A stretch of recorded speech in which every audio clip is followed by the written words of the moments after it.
Welcome back to the WSXM channel. I don't know, my name is Teflon. Thanks for returning on my mantra, which I love to say.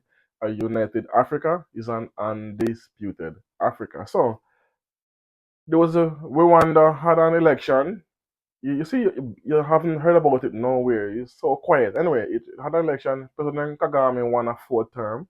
But let's listen to the election bureau announcing it and the breakdown, and then I'm gonna dissect it and then give you my thoughts on why it's fly under the radar. Take a listen.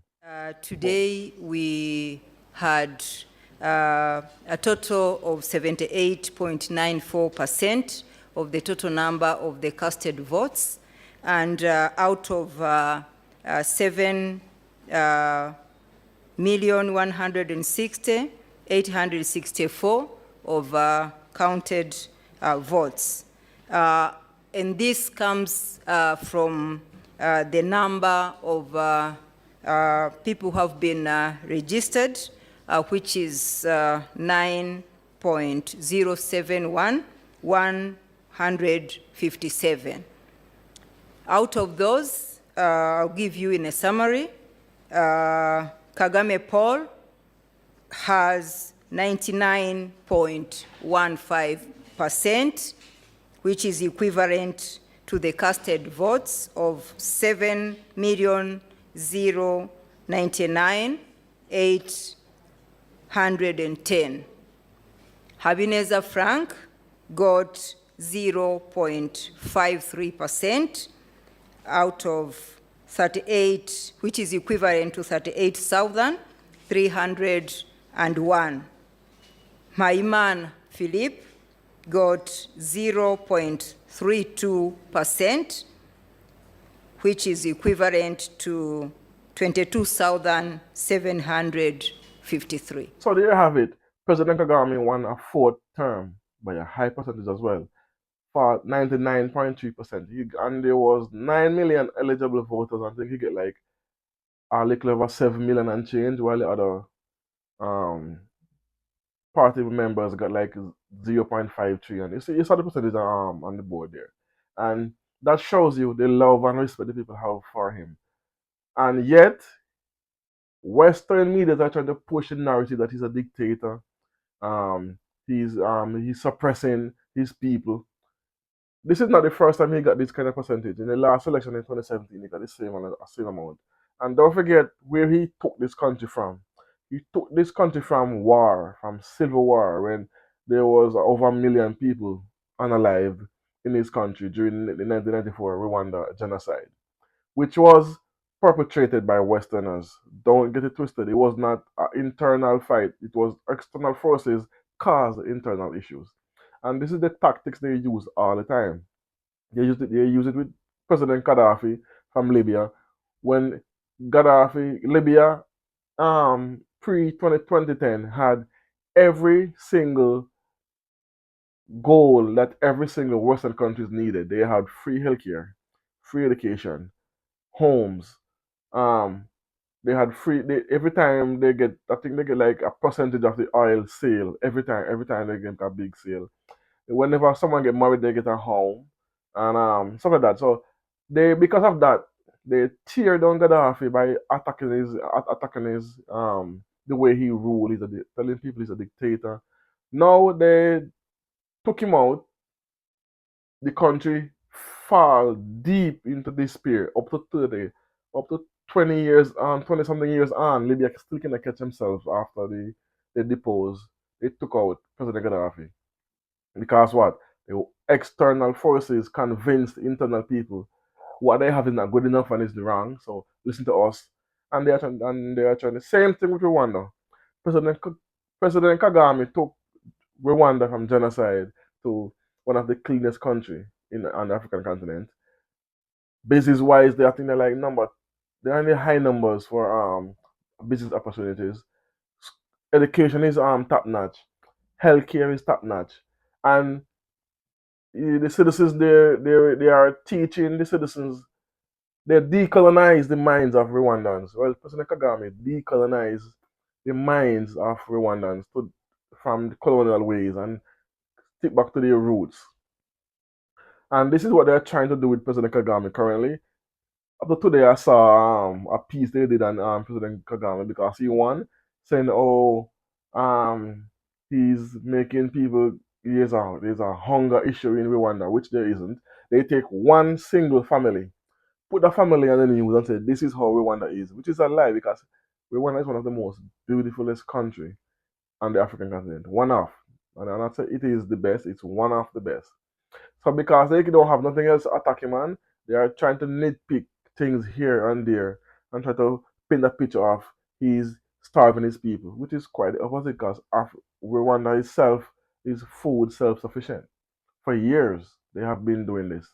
So and then now they try to attack him by saying he's a dictator and saying they're comparing him to Cold War times when citizens didn't have the right. Like they're comparing him to um president of Korea, the Kim Jong Un. They're saying it's that kind of that's how he has his citizens, which is a lie because as I can see on the screen, the people in Rwanda love um um President Kagame. Sorry for mistake.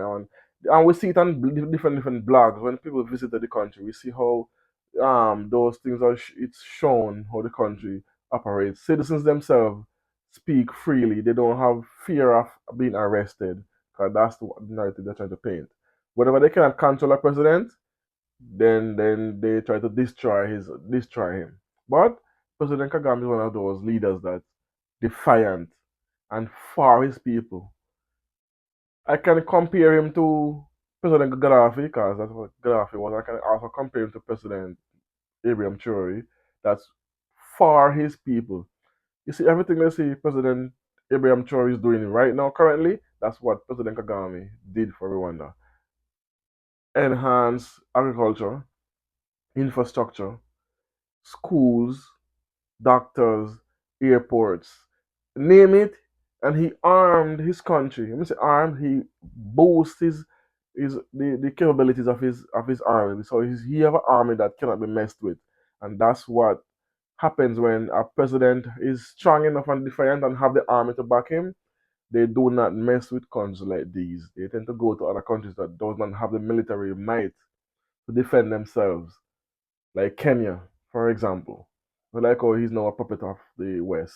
Like South Africa with President Ramaphosa, President of Ghana, President Nana Akufa of Ghana, same thing. They do not have the army to back them if they take a decision against the West. So because what they're afraid of being taken out for one. Two, they are so corrupt. They have so much things on them they cannot go against the West. Two, and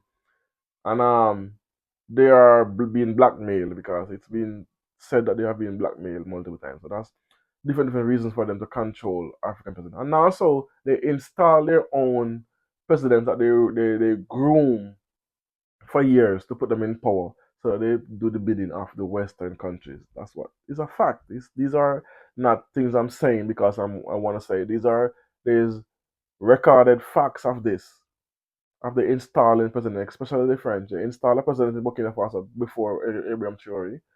They planted the president in Ghana. They planted the president in South Africa and different countries. Even in Cape Verde, people don't know who Cape Verde is. They install a president there and a couple other countries. If I start on them out, it's gonna be too long of a video. But I just know that they have schools for puppets that they are teaching them how to grooming them on how to work for the West and against the people. There's actually proof of this. They're having not a college, I would say like an institution that they groom certain colonized African minds to become presidents to go against the people, which is it's proven by from I think it's from Zambia. Forget his name. The name is not coming to me. His name again. Uh, Anyway, I put his name on the screen when I'm editing. Anyway, so let me know what you think about this election that went off without a hitch. There was no problems, no protest, there was no